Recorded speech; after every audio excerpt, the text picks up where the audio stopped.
farmer. Mountain back to Atlantic Ocean. Upon me hills to full country. To educate, elevate, and promote. Yeah. Focus on Liberia. For Liberia, Liberia. For Liberia, yeah. From Monday to Sunday. From Monday to Sunday. It's focus on Liberia.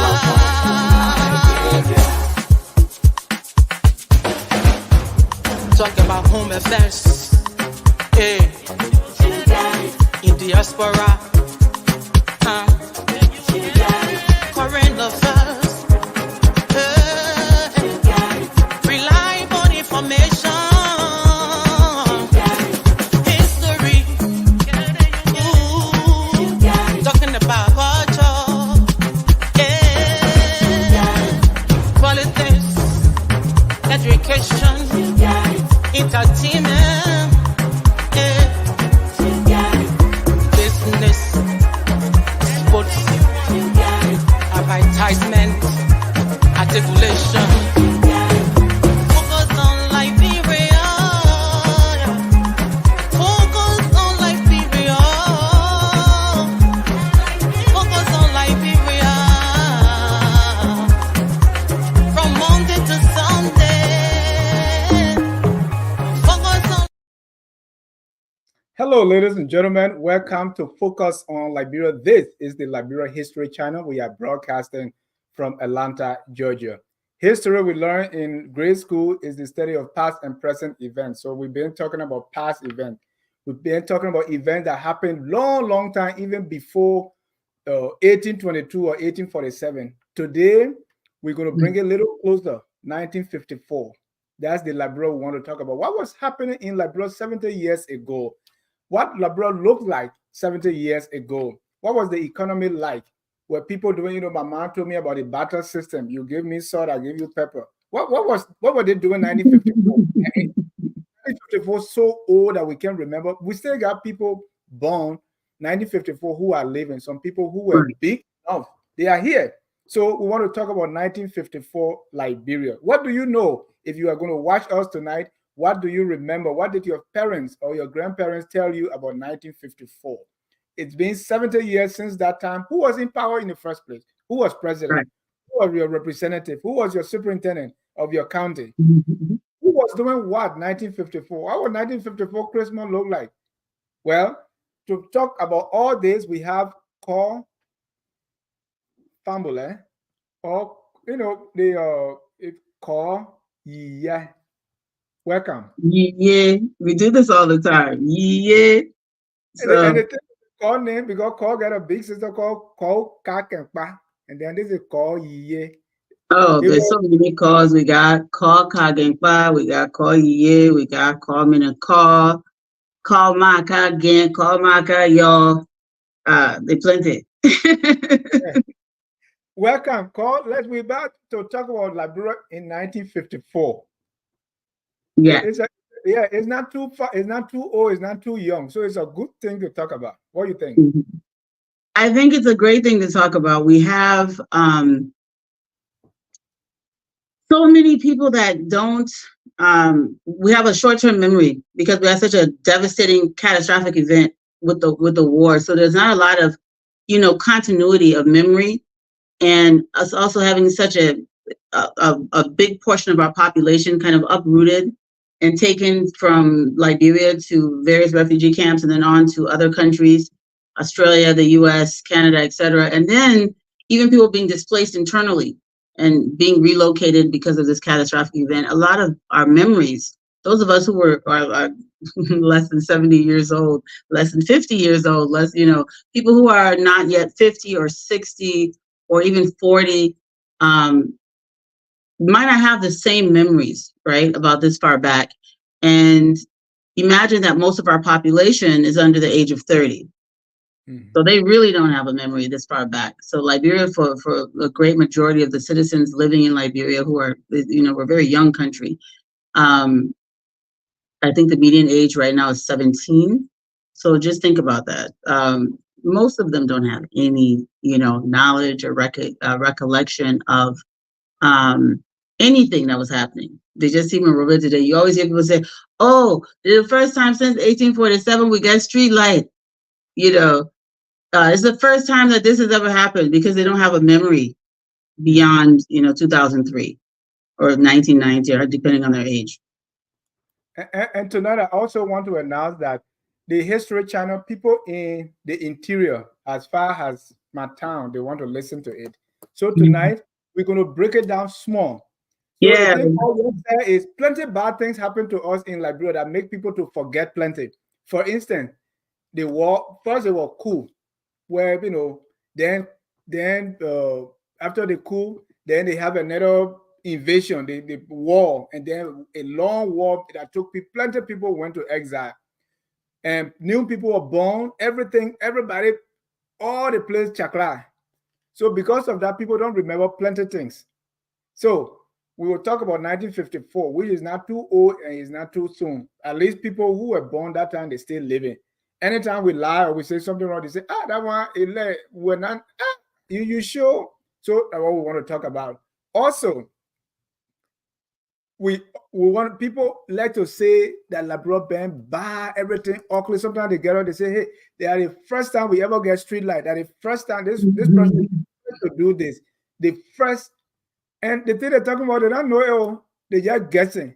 So tonight we want to show plenty of things that will tell you how Labrador was looking like in 1954.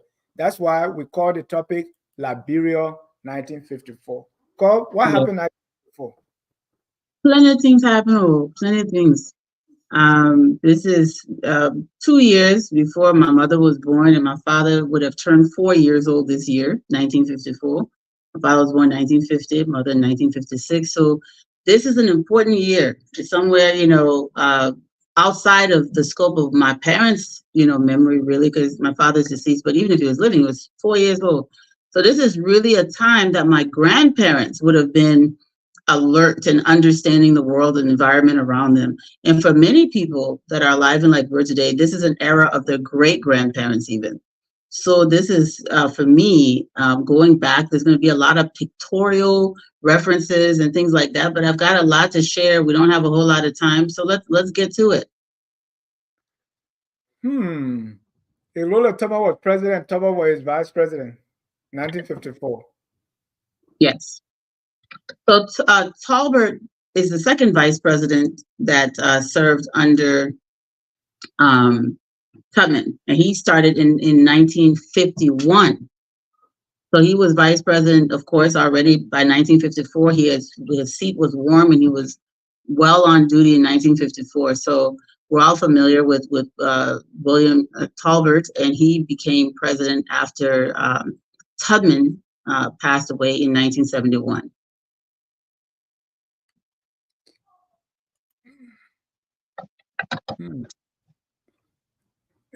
That same year, we want to know who was the speaker and who was our foreign minister. Yes. So you can go ahead. My eyes are so blind. So basically, the house was, go ahead. This is very important. I start liking it already because we are looking back 70 years ago, where Gabriel L. Dennis, Gabriel L. Dennis was our Secretary of State, the one today called Foreign Minister. And the Speaker of the House of Representatives is somebody who, when I was born, he was Speaker, Richard A. Henry. Man was Speaker a long time ago. Yeah, Richard Henry's very, very powerful, probably the most powerful Speaker of the House in our history. Very brilliant man. Let's see, what else can I say here? We could go on to the next. I just want to go through quickly because we have so many things to share in a short period of time. Phoebe Henry said that your grandpa. Yeah, this one is small. We have the secretary. Prince, yes, let me blow you up a little bit. Okay.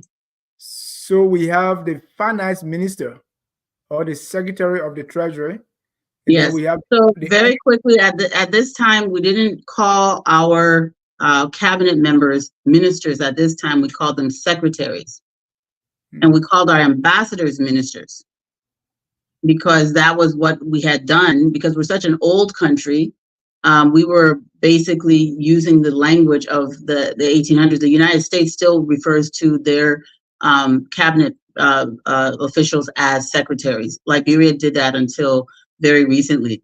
I think it was Talbert who switched it over because of diplomatic reasons in the region, but because everybody else was being called a minister, and then Liberian cabinet members were being called secretaries, just for uniformity. But it wasn't until Talbert became president that we started referring to people as ministers. And at this time in history, there was only a deputy. There was no such thing as assistant ministers. So you had the secretary, and then what we call the undersecretary, which is basically the deputy minister. But go ahead, Dennis. Yeah, the names are too small if you can read them. All right. So I actually don't have my glasses on. So this should be George Padmore on the far left. And then, of course, Dukley, who Ambassador Dukley. And then we have, let me take a look, see if I can blow this up for myself. So we have, of course, Gabriel Dennis. So he was the Secretary of State. This is another photo of him. It's just a little bit blurred. I think there's an error or some kind of blight on the picture. But again, George Padmore was George Padmore is the one on the far left, and then we've got Dukley, who was at this time, he was undersecretary. He later on becomes the minister proper, or the secretary. But at this time, he was the undersecretary of state, and then of course the secretary of the treasury, which was Gabriel Dennis. We can go to the next slide. So that's Momolu Dukley, to be specific. Yes. Momolu Dukley. Thank you. And so this is Sarah King Howard. Sarah King Howard, and she was Chief of Division of Diplomatic Affairs for the Republic of Liberia. This is 1954, and this is a woman in this position. She heads this division. Liberia is such a trailblazing nation when it comes to women empowerment in comparison to not only other African countries, but the world. In 1954, it was normal in the United States for people to say women shouldn't work, and many women did not work, and people felt that it was a breach of their marital contract for them to even try to work or become educated. This is a time of extreme oppression around the world. By comparison, in the United States, Black people were still subjected, and not even still, they were subjected. It was the height of Jim Crow era that lasted until the 60s, right? So you've got forced segregation of schools. You've got Black people being forced still to do sharecropping. 70 years ago, for a Black woman to hold this position of power in the world was incredible. I want to point that out. Kali Silatamba was the chief of foreign conferences. Most of these people spoke multiple languages, of course, because we were surrounded by Francophone countries. They also spoke French. So these are very brilliant people. And Liberia's diplomatic corps was so prestigious that as other African countries gained their independence in the 50s and 60s, they would send people to the Liberia Foreign Service Institute to be trained in diplomacy, how to conduct yourself, how to speak, how to, everything about diplomacy. So these, being able to, people like Kali Tamba were able, and Madam King Howard were able to educate other African nations in diplomacy when they became liberated from colonialism. We see Madam Sarah King Howard, the chief of division of what this position mean, because I don't know if we have them today. The chief of foreign conferences, what were they about? I mean, it's clearly what it says. If you're, chief of diplomatic affairs, anything having to do with diplomacy, international interactions with other diplomats, she was in charge. She was the chief to, basically, she controlled protocol, she controlled interactions, communications, everything that we did in related to diplomatic sector. The technical secretariat was her. She was the head of everything. So in order for us to even send a letter off to someone, she was in charge. And the same thing with conferences. Anything that Liberia was going to be involved in, any global conference, he would be in charge. So these titles are basically also their functions. Right. Today, do we have them or the equivalent? Yes. Okay. Let's go to our next. We have the Counselor of the Department of State, J. Rudolph Grimes, a name that and then we have the Chief of Bureau of Passports and Visas, Antoinette Brown. Yes. And those titles, again, should be self-explanatory. So we have the Presidential Legal Advisor now, I think it's called. Chief of Division of Finance, Thomas F.K. Brown, of course, one of my favorite people. Chief of the Bureau of Information, E. Reginald Townsend, the cameraman. He always had a camera around his neck, always had, always dressed dapper. He liked bow ties. In this particular photo, he's not wearing a bow tie, but a lot of pictures you see of Mr. Townsend, he's wearing a bow tie. Just always look cool. Yeah.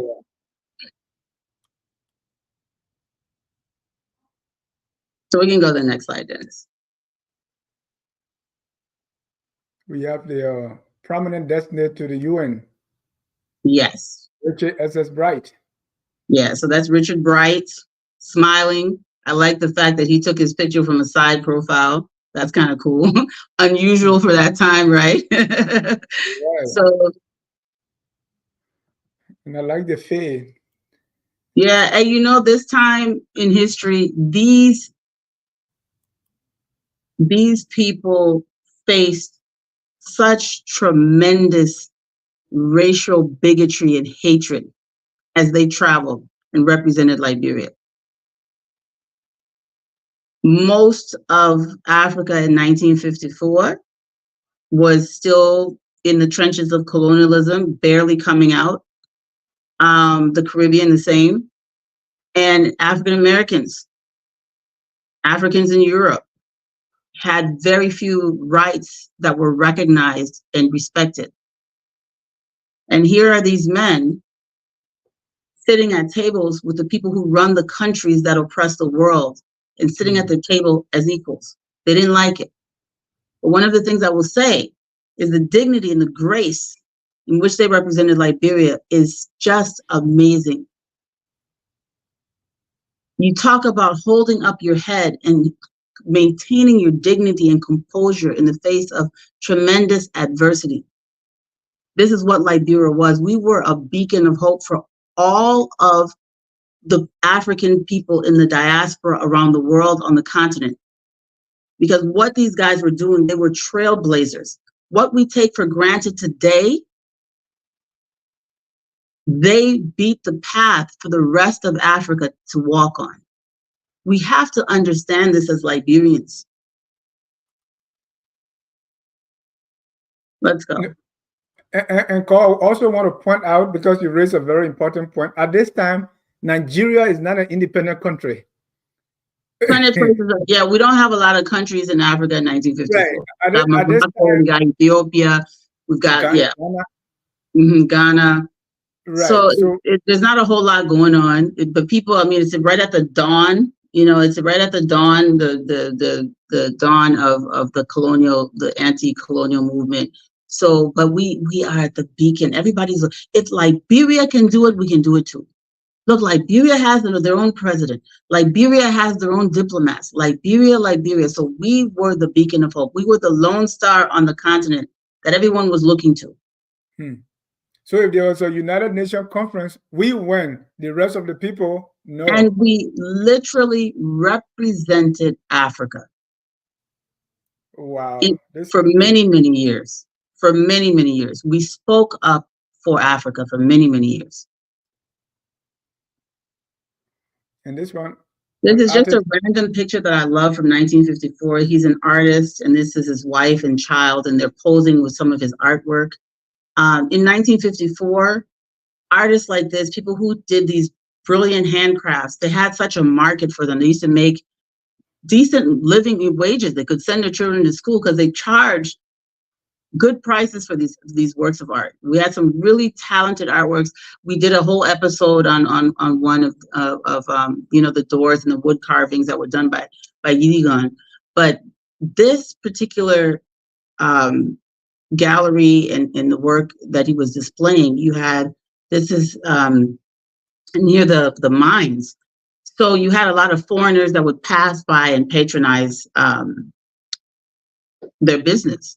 So you can see, the kids are happy, people are well dressed, and they're able to, this is not street hawking. This is, real craft. I've got a gift, I've got this art, I'm going to sell it and earn a decent living wage. So people were able to, the economy was in such a way that people were able to earn enough money to send their children to school based on their own labor, their own production.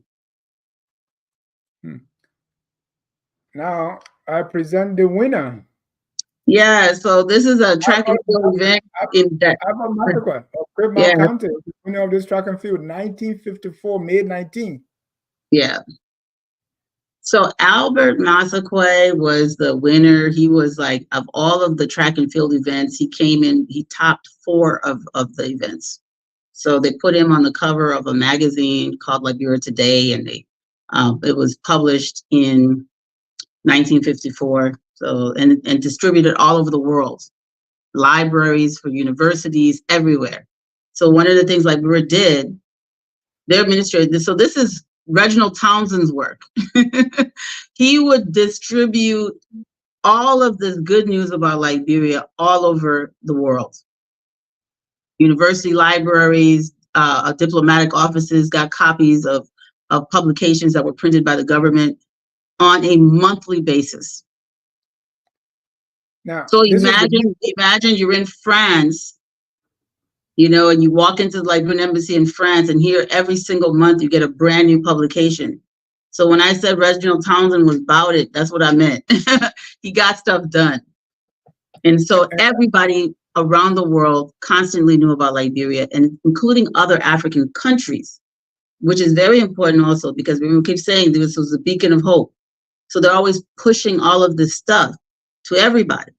This is an era where Liberia, on some level, controlled its own information. And Reginald Townsend was what we have today as the information minister. And so that time, the information minister, I don't want to be political, it's not just government propaganda. He was actually doing stuff and sending it all over the world to promote the image. Promoting a very positive image about Liberia. And this is some of the things that help to boost the economy. Because when you're putting out things like young, Albert Massaquoi with this wonderful smile, and he's just one of sporting event, it's inviting. If you want to open a corporation, you want to open a company. And that's exactly what happened. This is one of the reasons you had so many companies sprouting up in the 1950s in Liberia, creating employment and job opportunities for people, because it looked like an inviting place. The citizens are disciplined, hardworking, they smile, they're good people. It's not this bounce G, if you don't do this, we're gonna burn the manager's house down, So people didn't have this disgruntled disposition that kept people away, that was off-putting.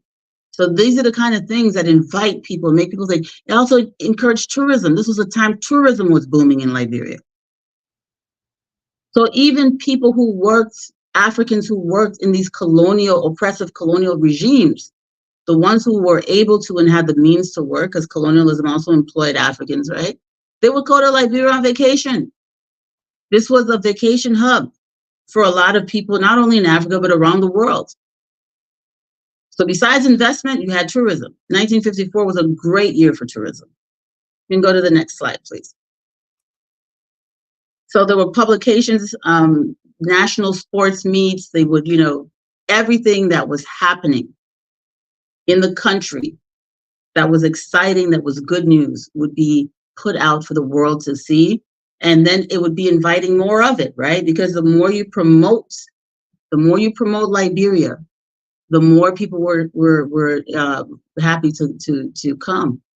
And during this era, you also had, not as large as you did in the 19th century, but in the mid 20th century, you had a lot of people coming from the United States, African Americans. Oh, this place looks like heaven. You know, we're still in Jim Crow and we can't really get ahead.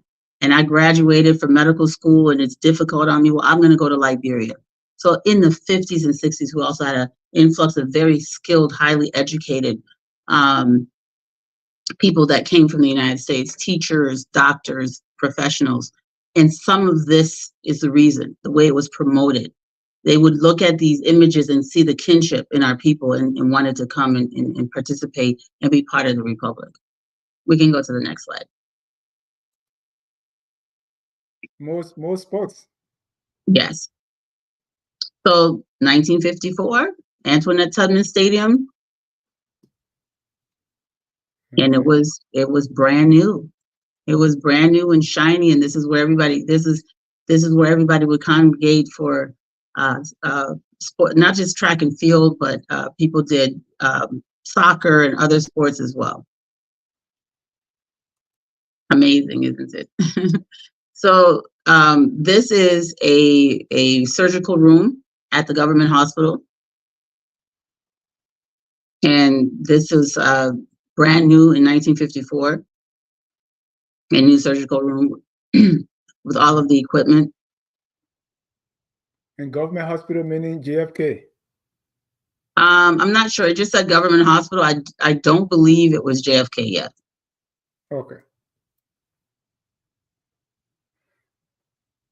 And then, of course, you've got this, which is amazing to me. This is a baby in an ICU incubator. Probably premature. Yeah, it says it. Yeah, premature. Okay, I can't see without my glasses. I don't have them on. Yeah, it says premature baby in incubator with hospital doctor and nurse. Nurse. Yeah. And this is President Tubman and First Lady Antoinette Tubman. And then there's they didn't describe the next person there. We see the nurse and who appears to be a white person. It says doctor and nurse. Oh, so there's okay. So he must be the doctor that was there. It doesn't put his name, it just says doctor. Excuse me, nurse. Yeah.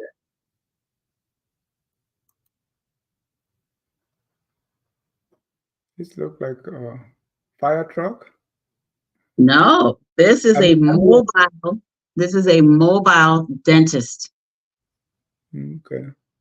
So it is a air-conditioned truck, and it has a whole dental office inside the truck. And this truck used to go all over.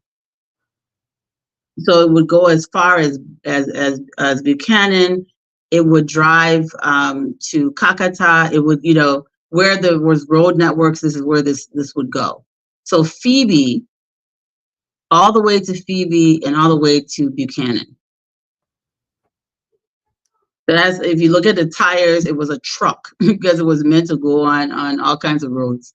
So I think this is brilliant because today we get these cars that can't even go on the roads today. And here they were forward thinking and got basically a truck to carry this mobile dentist around and be able to service people. And President Tubman, to go to the next screen,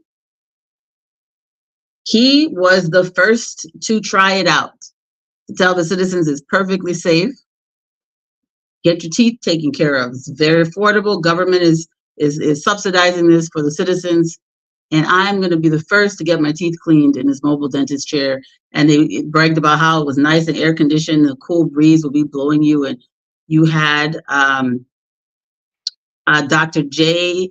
Ntoba, he's and President Tubman. And I think that's the only two people let's see, Dr. Charles Jupiter on the left. Yeah. And so J. Nangbe Toba is the one in the center. Yeah. Toba. Yeah.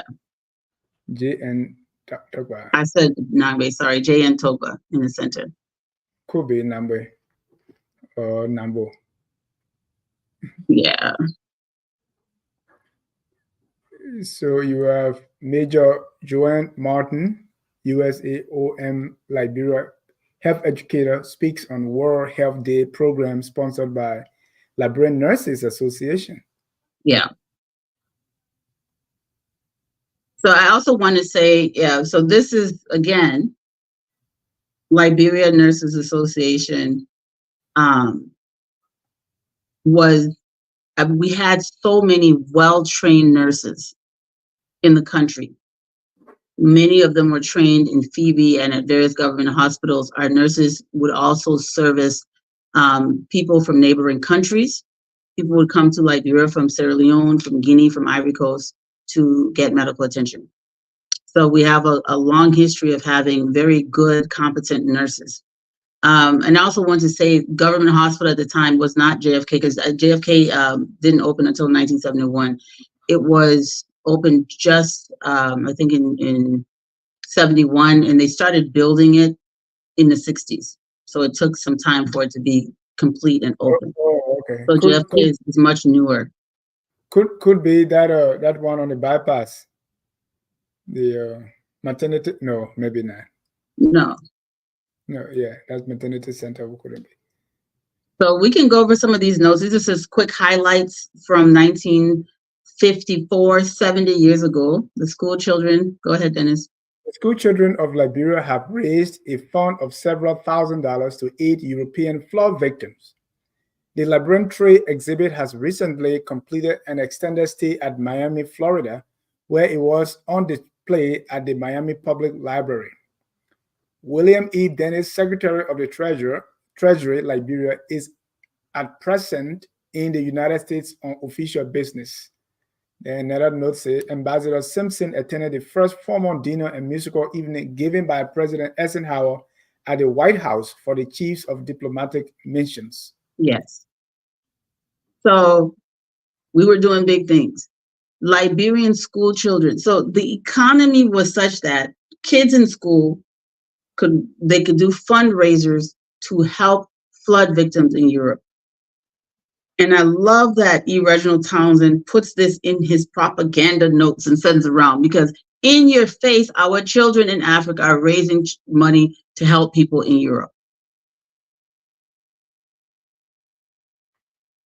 This wasn't the only time. I mean, Liberian school children donated things all the time. It was a normal thing to do fundraising to help other people, and even help people internally in the country when there would be, some issue at a mining site where there's a disaster. Oh, we've got to put clothes and money together to help our friends at this place. So it was a culture of civic responsibility and also global citizenship. So I just love that. That's why I put it out there, because we always feel that Liberia has always been some beggar nation, like some big refugee camp that everybody just sits around and cries. But it wasn't always like that. And so, talking about school, let's talk about education in 1954, Carl. Yeah, so by 1954, we had so many schools around the country, mission schools. In fact, most of the schools that exist, let me not be biased. Many of the schools that existed at the time of the coup existed also in 1954. We had Lutheran Training Institute, we had Ganta Methodist, we had Banga Methodist, we had Buchanan High, we had many schools in Monserrato. I'm not going to start naming all of them. Y'all know the CWA, Monrovia College, all these schools. You had BWI, the Booker Washington Institute. You had Cuttington. You had the University of Liberia. So we had a lot of schools in the various counties. LTI was near Zorza, Ganta Methodist. You had Tubman High. You had technical schools all over the country, agricultural institutes. It was a time when education was opening up. There were partnerships between government and Christian organizations to open mission schools, and those were subsidized by the government. So all of the mission schools in the country were subsidized by the government through money, and also gave many of these organizations, these churches, some concessions as well, so that they could make money while they were building these schools. So contrary to popular belief, missionaries didn't just get up and say, oh, let's go be nice and open schools for Liberia. They were brought by the government and even subsidized by the government, and given concessions that were compensated and paid very well to support these education infrastructure schools in Liberia. It wasn't, they were given a lot. I know for Ganta Methodists, they were given concessions. They were given resources, funds to even subsidize education for the people around there. So that's something that needed to be pointed out. We can go to the next slide. So a lot of Liberian students in 1954 also went abroad to study. This is not the only group, but I just, for the sake of time, go ahead, Dennis. A group of Liberian students were entertained in Chicago recently by Mrs. W.H. Jones, wife of the Liberian consul in that city. Shows left to right, Mrs. Jones. We have Rose Benson, John Mitchell, Josepha Roberts, Facia something Massacre, Hoffman, Joshua Cooper, James Cooper, and Josh Neal. Yes. These were Liberian students abroad. And look how dignified everybody looks. I love the 50s. Everybody was so formal. And I want you to know that Chicago was not the South, but it was a terribly racist, horrible place to be. The North was not formally segregated, but it was. So these students coming from Liberia, carrying themselves with this dignity, interacting with their African-American counterparts, their other people that they interacted with, they represented us well. Many of the articles that write about Liberian students write about how gifted, how talented they were, how disciplined they were. And this is important because the perception that they left when they were at school also attracted people to come. So when you study abroad, you're like a mini ambassador for your country at this time, because people didn't really interact with Africans very much in 1954. I think that's tea. That can be coffee. Look like tea they are drinking. Yeah, those are not coffee cups. It's tea. The economy. Yes. So we're going to zip through this one. So this is another cover. This is September. Remember I told you Liberia Today came out monthly. So September 1954. I mean, this is E. Reginald Townsend didn't play games, okay? He and his team did not play games. This picture looks productive, right? And what I love is the dignified images that they're projecting of Liberian people around the world, right? The white guy, a European American guy, I think he's American, maybe from Europe. He has his shirt open, got his leg up, got his hat on. And here are two Liberian geologists telling him whatever they're telling him. It's not a situation where, you're dealing with some kind of subservient people. So this is very quick. You can go through this. Vital to the nation's progress. Liberia's income is largely dependent upon the rich land, her produce, and mineral resources. The rapid expansion of our national economy is directly related to the bounty of our natural riches. Deposits of iron ore have long been known to exist and have recently begun to be exploited. Already, Liberia is the sixth most important source of this raw material, so essential to our modern age. Liberia's rubber contribution through Firestone and private planters has played a decisive part to the comfort, standard of living, transportation, advancement, and freedom of the Western world. Isn't that amazing? This is how you conduct yourself with dignity and project yourself to the world so that you invite partners and not exploiters. right? This is how you, this model and this way of interacting with the rest of the world is from a position of dignity. Here are some geologists examining different types of ore. I just wanted to put that out there, that a lot of the education and training that Liberians were getting, they were coming back home and applying those skills. So we didn't have foreigners doing everything. We don't have foreigners doing everything now. We have a lot of Liberian geologists still. I'm not saying, but I just want people to understand that we have been self-sufficient before. We have understood the need for us to drive our own economy and our own technological sector for a very long time. By 1954, there was a fleet of aircraft, and every single province and county had airfields. And they say airfields because they were not paved airports, but they were maintained. And these small aircraft used to carry people into the interior. We had ships that would take people along the coast and aircraft that would take people to all points in the interior.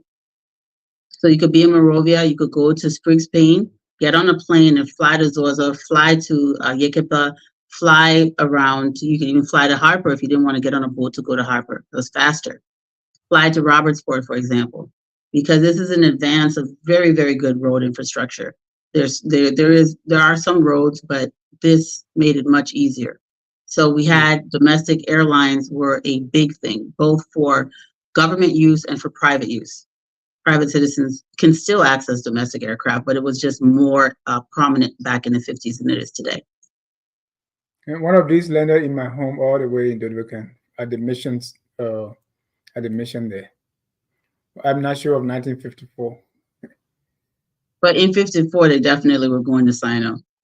Mm-hmm. So right. So more Liberian men working in the technical sector. This is in the iron ore. You can see the ore pouring down into this, into the machine there is being monitored. So there were a lot of, we all know, a lot of the jobs that are held by foreigners today were held by Liberians yesterday. It's one of the saddest things when I look back on this relatively recent history. I usually have my head buried in the 19th century, right? But here we are in the mid 20th century. 70 years ago, the majority of the technical jobs were given to Liberians. Liberians, wherever they couldn't get the training at LTI or BWI or any of the local schools, we had a relationship with institutions like Dunwoody Industrial Institute in Minnesota. A lot of people from bong mines would go to Dunwoody, get trained, and come back and work. So we had many, many technocrats. And I mean, back in the days when somebody say, I'm from Dunwoody Industrial Institute, then you know that's some kind of big person. So this next slide is a bunch of people who went to go greet President Tubman or see him off, actually. Tubman used to take domestic aircraft all over the place. Contrary to what people believe, I had a conversation with someone recently who was telling me, oh, Tubman never flew airplane, only took boats. And I said, no, when Tubman became president in 1944, there was no option to take airplanes. That's why he took boats all the time. And he did have a yacht. He preferred his yacht, but he flew a lot of times. Yachts cannot go to all the places in Liberia. So the small aircraft, when those were introduced, that became one of the means of domestic transport. So the paramount chief and clan chiefs bid farewell to president and his, so this is in Kolahun. And he's on his way to Voinjama. I cannot see, Lord have mercy. So this was at this time, Kolahun, Voinjama was part of the same area as Bong and Nimba. It was called in what is now Bopulu. It was all just called Western Province, right? Central Province and Western Province. So these were not counties yet. That's the other thing I forgot to mention. This is 10 years before Nimba, Lofa, Bong become counties, Grangita become counties. So this is when they're just Eastern Province, Central Province, Western Province. And then you had Cape Mount and Bomi, and the others were actually counties. So in 1954, also Marshall and Gibi territories were not counties. There was no Mar-Gibi. It was just Marshall and Gibi territories. So this picture is not as famous as the picture. Go back one, Dennis. Sorry, because these pictures were taken on the same day. So they come to bid farewell. These are all of our clan and paramount chiefs. They went to go tell the president farewell. He's leaving Kolahun on his way to Vuenjama. The next photo is on the same day, and you have the chiefs on the other side. So the same group of people that were photographed up close. Here are some other chiefs on the other side who came to bid farewell. So this picture is a little more famous, but people come up with all these narratives about it. Oh, that was the first time seeing airplane. No, it was not. It was not the first time seeing airplane. They were bidding the same way when the president traveled. All the king's horses and all the king's men can go to Rarafi to say, goodbye, Mr. President. We'll see you in 2 days, that kind of thing, like they're crying for the pot leaving. It's the same thing that used to happen in 1954. Tubman started this thing.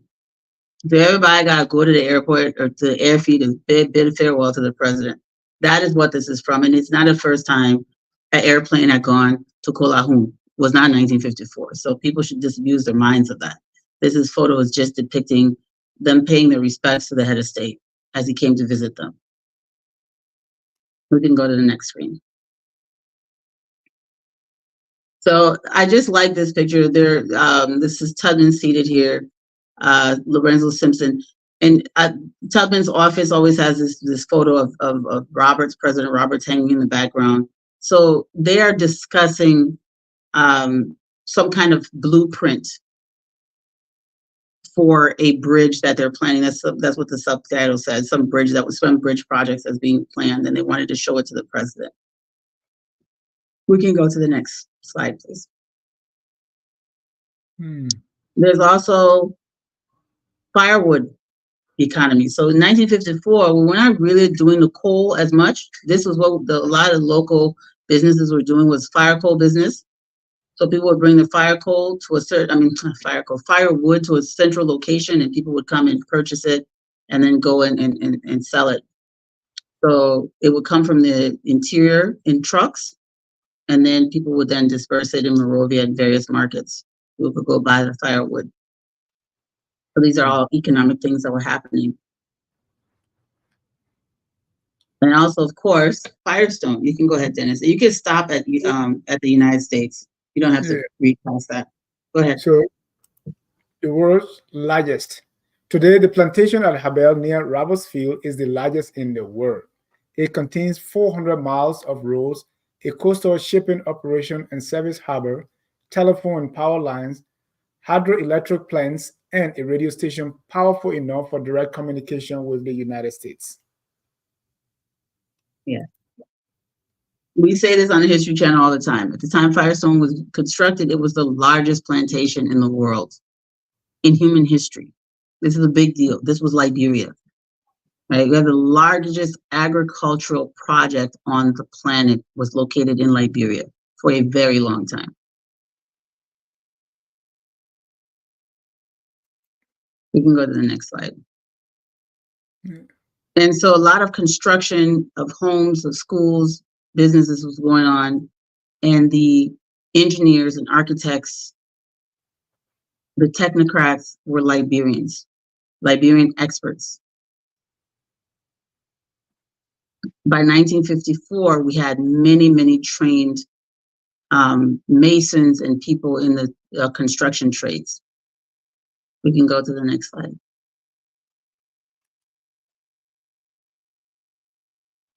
And this is somebody processing what we say latex at Firestone.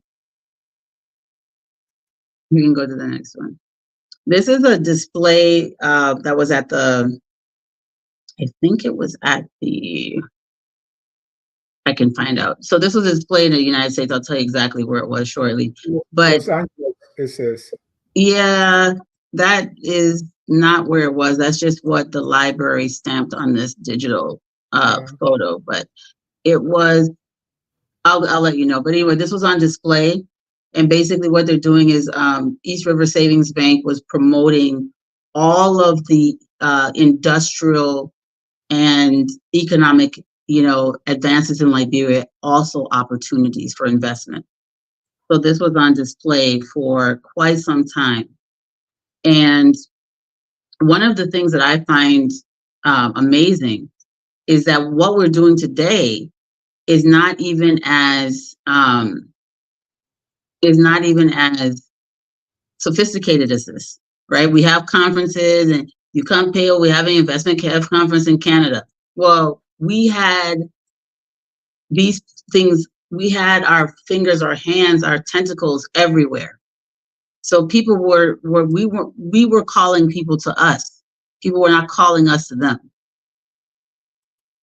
That was the difference in our position of power at the time. We were the ones calling conferences. We were the ones calling the shots. We were the ones inviting other countries to come to Liberia to discuss investment. Now they're calling us and we're going. It's a completely different world. And it's important that we look at these things because we need to know what has changed, right? Today we got people, parading with yellow machines. We didn't even do that in 1954 when we were shipping tractors and agricultural equipment. But we're doing it today in 2024, 70 years later. Things that we used to take for granted in Liberia are looking big to us now. That's what war and devastation does.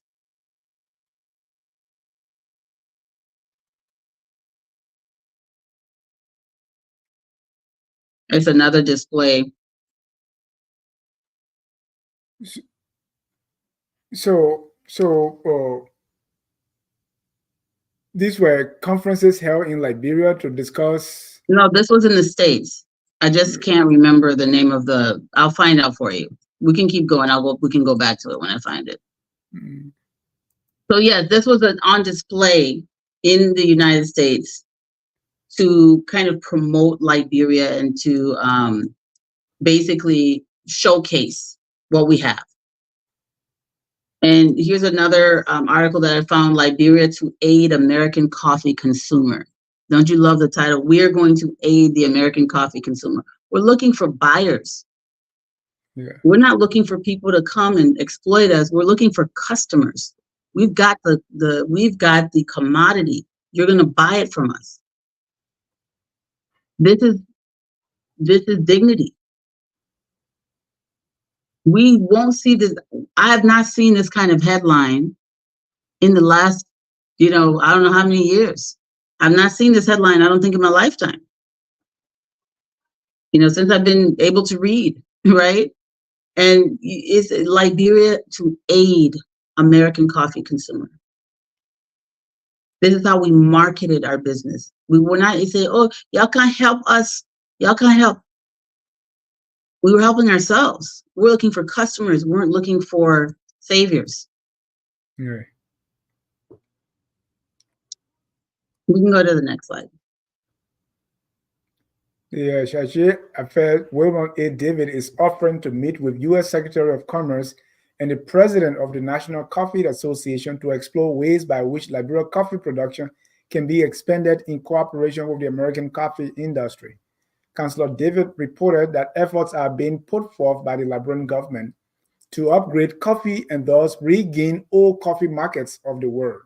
This policy, he stated, was decided upon and placed into effect 4 years ago. Coffee was the principal export of Liberia from the turn of the century until 1929, when its marketability suffered from lack of standardization. Before World War II, Liberia further shifted its main efforts from raising coffee to produce more rubber to meet the emergency needs of the Allies. Hey, Firestone. I mean, we were meeting people's needs. That's what business people do. That's what people do when they want to be taken seriously. They offer a solution to other people's problems. And so we were doing these things. Many African nations, post-colonial, have not done this, are not doing this. And we were doing this 70 years ago. We're no longer doing a lot of these things, but this is us 70 years ago. So one of the things I'm most proud of, and I think I've made that clear, is the diplomacy. So we're gonna, I know you have to go, Dennis, so we can kind of skim, zip through these as fast as you want. Yeah, diplomacy. Mm-hmm. Henry William Yedu of Fahnbulleh, Liberia, completed a course of training in economic statistics at the United States Bureau of Census, shaking hands with Director Rogers Burgess. Yes. Okay, so those two displays were that I said I would find out. They were at the Rockefeller Center in New York. No. So imagine the kind of traffic you're getting. So that would have been through the consulate's office in New York. They had this on display at the Rockefeller Center. So people walking down the street could see this through the window about Liberia. And even today, the Rockefeller Center is in the middle of all kinds of bustle, and it's just beautiful. I'm so I'm so impressed. I'm so impressed. So here we have someone, again, to go back. This is also could be education, but we're having exchanges where our people are learning diplomacy and statistics and all kinds of things on these high levels to get the information to come back and they utilize it in Liberia.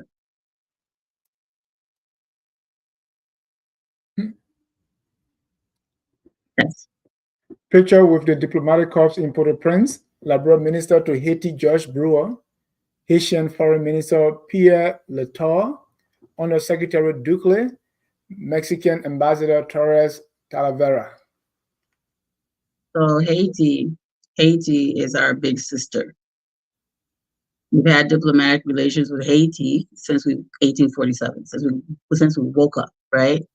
Haiti is the first Black republic. Haiti technically isn't really a Black republic, right? Because Haiti doesn't have a Negro clause. As you'll soon see, Haiti has white citizens and all kinds of citizens. But Haiti was created out of a revolution against slavery. The Haitian Revolution was a catalyst of the end of chattel slavery in the Western Hemisphere. This is a huge thing. So Liberia has always respected Haiti. Liberia has a long-standing relationship with Haiti. And because of our history and the way we became independent, Haiti and Liberia, we have had to pay the price of all kinds of sanctions and economic sabotage through our existence. So I just wanted to talk about this. So we can go to the next slide. Oh, did you already read the names of the previous people? Yeah. Okay, so here we are with, we go to Haiti where there's other people from the Western Hemisphere, Torres from Mexico. We've got Brewer, George Brewer. He was the minister to Haiti. Remember I said the ambassadors were called ministers in this time period. So he was the ambassador to Haiti. That's powerful. I don't even think we have a Haitian ambassador anymore. I don't think we have an ambassador to any Caribbean island anymore. So Ambassador Ducle with Paul Eugene Magalori of Haiti. And they used to refer to him as Canson Fait, Iron Pants. The man of steel, he had iron pants. This man played games. So here is Mamadou Ducle with the president of Haiti, with the Haitian head of state. We can go to the next slide. And Undersecretary is in Deputy Minister, right? Undersecretary Ducle, because this is before his ascendancy to be the secretary proper. He was actually representing President Tubman in Haiti. So he's representing our country. And he went to, and this is also General A. Guillen Tubman. This is, he was the escort, or he went along as like a assistant aide to Undersecretary Ducle. And here is Ducle laying a wreath at the tomb of Toussaint Louverture. This is amazing. Laying a wreath at the tomb of Toussaint Louverture.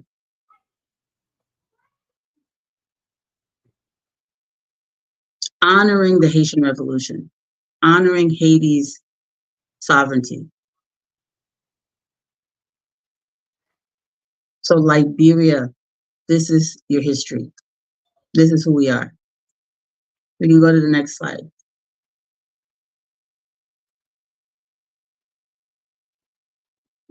So this is Undersecretary Dukley with the President of Costa Rica, Jose Maria Olipito Figueres Ferrer of Costa Rica. And this is a time when Black people in Costa Rica were treated like animals. This is the time when Black people in Brazil were treated like animals. This is the time when people in Central and South America and North America were treated horribly. And here you see this tall, slender, dignified African man representing his sovereign nation with dignity, looking the man in the eye. This is diplomacy. Yeah. Now we see, Mana used to bow his head and act like everybody was his boss man. This is a deputy minister at the time. But because he's representing Liberia, this is how he carries and conducts himself. We didn't go places and sit on the floor, even though they wanted us to do so back then. Even though back then Black people had to enter the back door, they weren't even allowed to walk through the front door of buildings, even places like New York and Chicago. We didn't allow them to treat us this way then. And if you can see everyone kind of staring at him, they've never seen this. He is unbothered. Yeah. His mission is greater than himself. He's representing Liberia. He's representing African dignity. He's representing dignity for Africans around the world. This is how seriously they took themselves and took what they were doing, because they were trailblazers. They were the first. They were the first to do this for Black people around the world since the transatlantic slave trade. Let me qualify that. So this is the governor of Connecticut, the state of Connecticut, John D. Lodge, and Undersecretary Dukley. I mean, imagine John D. Lodge. He's probably the first, for lack of a better term, Negro that had ever taken a photograph with the Connecticut governor. These Northeasterners, descendants of the Mayflower.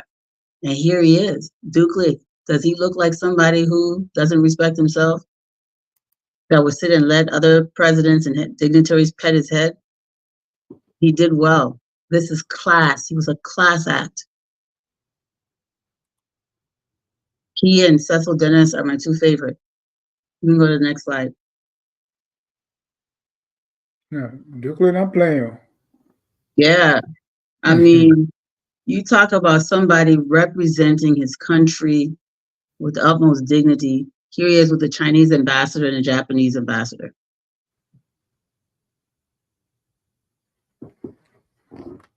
I like the posture here. Like, I'm the center of attention here, not this other guy. I mean, and the thing is, I want you to understand something too. Now, anybody, Tom, Dick, or here it come, they got access to our president. Yeah. Somebody's selling cold water. They come, they go to the mansion and meet the president. Especially if you're foreign. Yeah. Right? Especially if you're foreigner.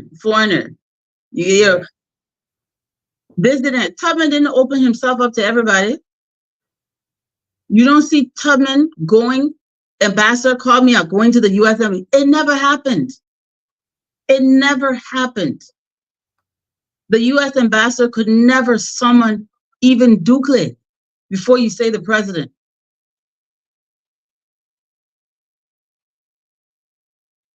I don't know.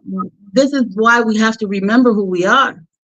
I feel like Liberia is a country of orphans. We've lost our parents. We don't know who our parents were, and here's this, the U.S. ambassador, the Chinese, none of them would have dared to summon Ambassador Dukley to them.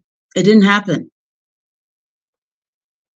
It never happened. And also, now we have our elected officials going to the U.S. Embassy to lay complaints.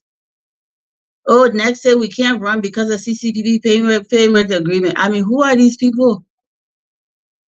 Forgetting to know that you represent the dignity of your country, and when you lower yourself while you hold this office, you're lowering all of us. Just Duke did last well. week, they made a big show of Dan Cote visiting the president. And it's like, this should be news. Wow. We've forgotten who we are, right? We've forgotten who we are, but we'll remember. We'll resurrect our dignity by fire of our force. Ambassador Simpson here with the Japanese ambassador and delegation. So he's greeting some Japanese dignitaries. If that's a day, that a president, that a whole cabinet, right? At this time, it was the diplomatic corps that met other diplomats. No diplomat could go to Liberia and feel that our president's boss. Let's go to the next slide. Oh, I'm sorry. I showed this slide already. It's a duplicate, right? Yeah. Speaking before a YMCA conference in Detroit on world service, Ambassador Clarence L. Simpson paid tribute to the tireless efforts of David Harr, Field Secretary of the Liberian YMCA, on loan from the North American YMCAs, and his part in meeting current social needs of the youth of Liberia. This is in the Detroit News. Yes. We come here now, not even a blurb in the newspaper before. Let's go to the next slide. Nobody's even aware of our coming and going now.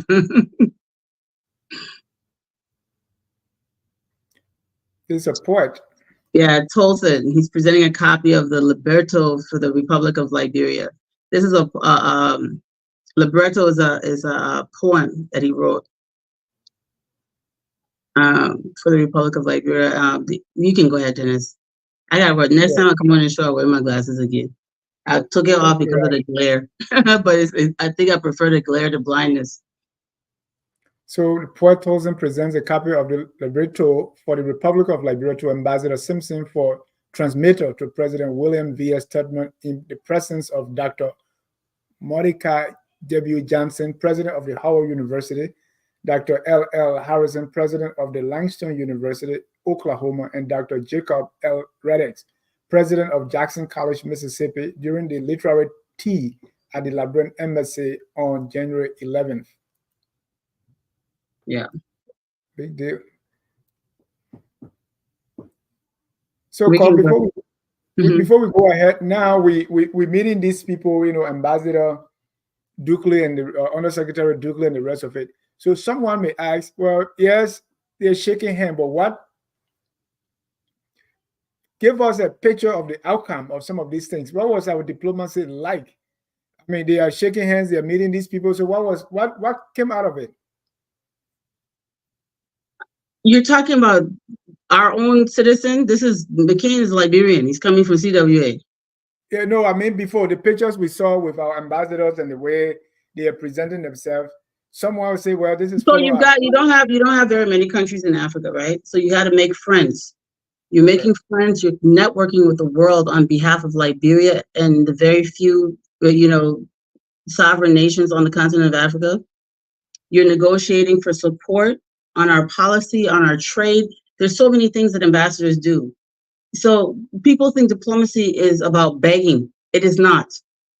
It is not. Diplomacy is not about begging for foreign aid.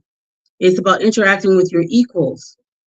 It's about interacting with your equals and finding common ground and common goals. Yes, you can arrange trade relationships. You can arrange educational exchanges, cultural exchanges, but there's more to diplomacy than people think. You don't take beggars and make them diplomats because they're not going to carry themselves correctly. So we're negotiating and advancing the cause of our state. We're looking for allies in this very vicious world in 1954 where African people were not respected. And so when anything happens and you go to the UN, you're friends with Japan, you're friends with Costa Rica, you're friends with Haiti, right? You have relationships. Liberia's always had a foreign policy of non-alliance, which means we're not permanently committed to anybody. So we are free to interact with other sovereign nations. We've always had a policy of non-alliance from day one. If you go back and watch all of our presidential series, you'll understand why. Because it has always been a dangerous world. The world has always been a threat to our sovereignty. And this is one of the reasons why our diplomacy, our diplomatic relationships are so strong, is because that is how we have been able to maintain our sovereign territory and our respect among other nations. But the picture that was up before was John Weisel McCain at 15 years old. You can go ahead. John Weisel McCain, 15, represented his country at the New York Mayoral Youth Forum in December. Taking time out from his high school studies and many extracurricular activities at the College of West Africa after his selection by the Liberian Department of Public Instruction, he made his first visit to the U.S. as his country's delegate to the New York Youth Meeting. He spoke to the General Assembly of the Youth Forum, which was held at Hotel Astor, New York City. So in my lifetime, he was the Commerce Minister, J. Weisel McCain. I remember him. Yes, and look at how this young man, 15 years old, look how he's shaking hands. Yeah. It took my son, I think, until, he graduated from high school to look people in the eye like this. But get on him, stand up, posture, look men in the eye, But my son's tall, so you always, stand up straight, look people in the eye. But I love the picture, powerful. Mm. People used to learn how to interact. Etiquettes. Mm. We can go to the next one. So this is General Tubman, Undersecretary Dukley, and Simpson.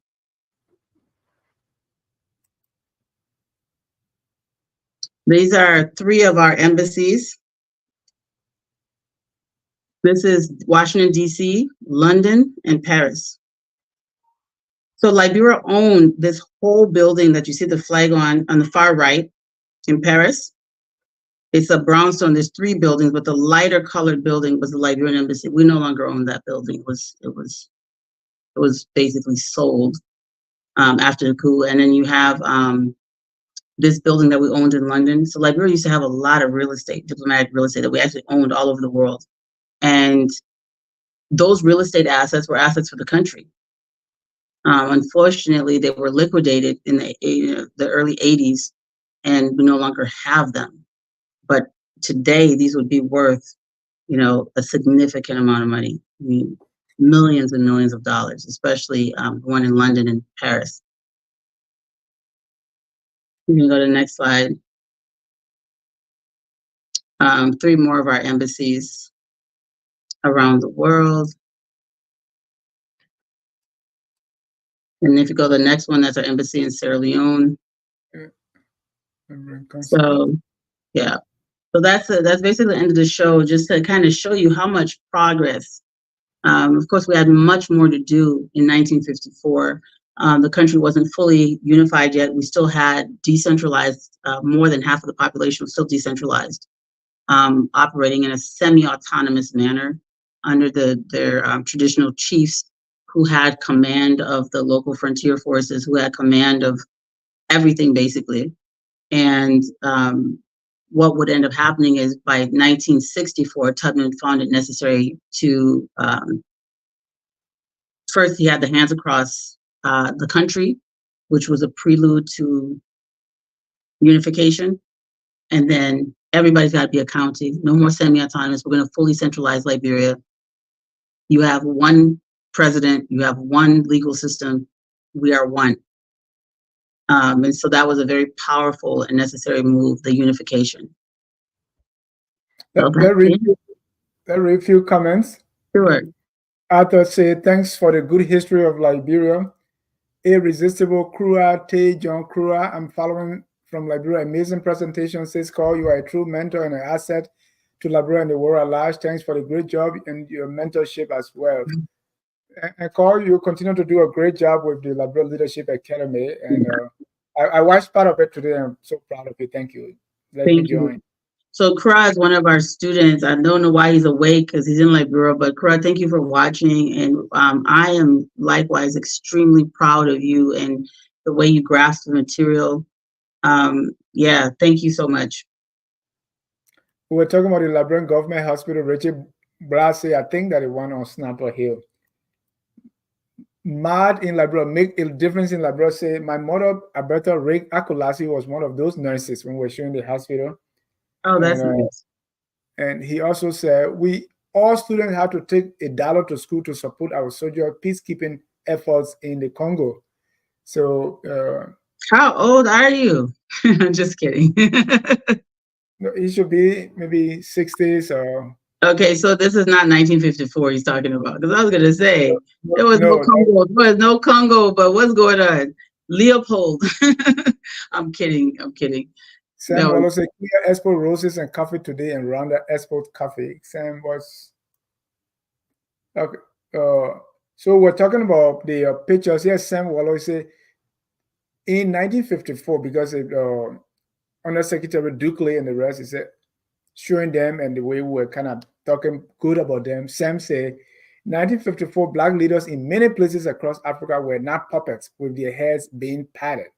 Why is called presenting this as so exceptional? Because it's true. Because it's true. Most of Africa was still colonized. And if you don't have control, if you don't have the dignity of self-determination, you are in fact subjugated by another state. That is a fact. In 1954, the majority of Africans were colonized. In 1954, Black people were still being lynched in the South. In 1954, there were still Jim Crow laws. Black children and white children could not go to school together. In 1954, in the Caribbean, people did not have self-determination. They didn't have a right to vote. They did not have real citizenship. They were under the subjugation of European powers. In 1954, Liberia was exceptional. You can say what you want, but it's a fact. And Mr. Akolasi, you asked his age. He said he's 76. I didn't even think that. Yeah, that's his name. He has this group, Make a Difference in Liberia. He got his full. Oh, that's nice. Yeah. So when he mad in Liberia, it's not mad. It's Make a Difference in Liberia. Carl, thank you so much for the presentation. I want to thank our viewers for watching. Let's get your closing comments. Yeah, so the thing is, we have been so taught to, look down on our past. It isn't an accident. I've come to understand it as disinformation warfare. When you want to destroy people, you cut them off from their history and you demonize their past, you demonize their culture, you demonize their heritage so that they can basically malfunction, dysfunction, and fall apart, which is what's happened to us. So it happens with our culture. And so the work you're doing, Dennis, the work we're doing here is really about trying to resurrect what was taken from us, our dignity, our respect, our history, and put Liberia back where it belongs, and even take it further than where it's ever been. In order to do that, we have to recognize the great achievements of our past so we can build upon it and do even better tomorrow. Was the past perfect? No, but it was great. It was great. There are very few places in the world where African people can brag about the accomplishments that Liberia had by 1954. Our existence as a country is not by some charitable event. It is by the work and the will and the self-determination of people who believed in themselves and in their country. And for us to take that torch forward, we have to do the same. We have to be the same. We have to be self-determinate. We have to respect ourselves. We have to hold our heads up in the presence of others. We cannot be the ones who are tearing ourselves down and being hateful, right? When you take a person away from their history and you destroy their esteem, the way that it's been done to Liberian people, we don't even need enemies anymore. Look at this guy coming in and saying, "Oh, Liberia's not a big deal." Why? I mean, what is that? Who needs enemy states when the citizens from within the country are so full of this visceral anger and hatred towards themselves. It's internalized oppression is what it is. And we have to make sure that as Liberian people, we remember that nobody is going to like us if we don't like ourselves. Absolutely nobody. Also in 1954, South Africa was independent, Liberia, Ethiopia, of course, Morocco. That was pretty much it. We didn't have a whole lot of independent nations at that time. And I always try to remind people that the 50, 70 years ago, there was no Nigeria. I think Kenya got independent a little bit later, 1954. This is 70 years ago. And these are the things we were doing. So thank you, Dennis. I just hope everybody remembers this and appreciates our history and our culture as much as I do. I'm extremely proud to be a Liberian. No country in the world is perfect, but no country in the world is as beautiful and profoundly triumphant as Liberia has been through all of its trials and tribulations. You know, may God carry us forward. Thank you, Dennis. Thank you so much. And on that note, as a proud Liberian, we say thank you so much for watching. Thank you. Always follow Focus on Liberia, where we educate, we elevate, and promote all things Liberia. On this note, we end with the song that says, "We are all Liberians." Have a good night, and God bless you. We are Liberians. Liberia is our home. Liberian people.